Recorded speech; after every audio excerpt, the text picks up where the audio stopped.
Dimitri Pavlenko. Allez, place à l'édito politique sur Europe 1 avec Le Figaro. Bonjour Vincent Trémollet de Villers. Bonjour Dimitri, bonjour Anissa, bonjour à tous. Bonjour Vincent. Alors hier dans le journal du dimanche, Vincent, Éric Ciotti, accompagné d'Olivier Marleix et Bruno Retailleau, respectivement patrons des groupes LR à l'Assemblée et au Sénat, ont proposé leur plan pour lutter contre l'immigration. 2 propositions de loi, dont une constitutionnelle.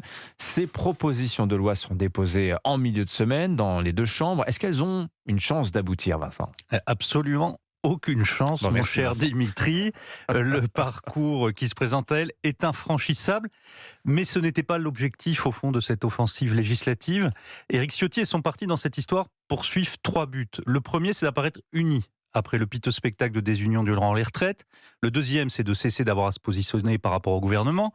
Et le troisième, c'est de se montrer sur le sujet le plus porteur à droite, l'immigration, une compétence supérieure à celle du RN et de Reconquête. Unité, indépendance, compétence. On peut dire que grosso modo, les 3 objectifs sont atteints. Pas de division chez les parlementaires LR sur l'immigration, qui étaient divisés sur les retraites, sèment maintenant la zizanie dans la majorité. Et puis par leur maîtrise technique du dossier, derrière laquelle on retrouve la patte du grand constitutionnaliste Jean-Éric Schoettl, ils devancent Éric Zemmour et Marine Le Pen, qui n'ont rien proposé d'aussi abouti pour le moment au Parlement. On s'est suffisamment permis ici de moquer les déboires de la droite pour ne pas reconnaître aisément qu'avec cette riposte sur l'immigration, Éric Ciotti a pour le moment réussi son coup. Je retiens le « pour le moment ». Y aurait-il un doute ? C'est que la droite a beaucoup déçu sur ce sujet de l'immigration. Si elle avait été à la hauteur des promesses, le RN serait à 10% et Éric Zemmour poursuivrait une brillante carrière de journaliste. Il y a donc un soupçon immédiat quand la droite parle de ces sujets, celui du renoncement. Le défi pour LR est donc de montrer de la constance et de la détermination dans les convictions.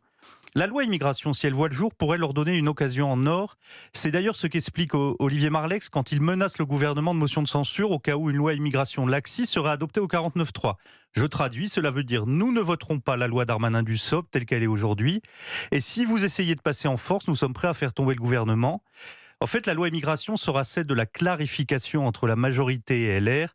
Et finalement, c'est logique, c'est le thème sur lequel Emmanuel Macron est faible, c'est donc celui-là qu'il fallait investir. Mais pour vous, Vincent, le projet de loi porté par Gérald Darmanin est mort ?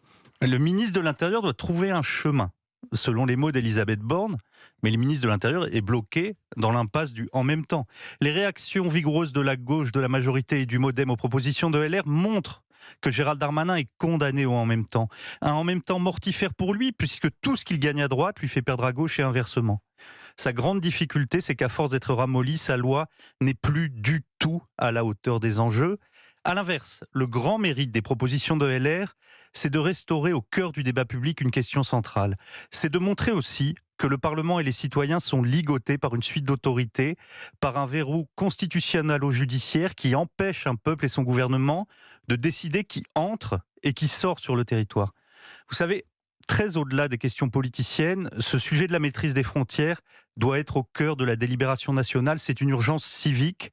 Si la politique ne s'empare pas sereinement du sujet de l'immigration, nous nous exposons aux pires dérives, celles qui apparaissent quand la politique a déserté. L'édito politique sur Europe 1. Merci Vincent Trémollet de Villers.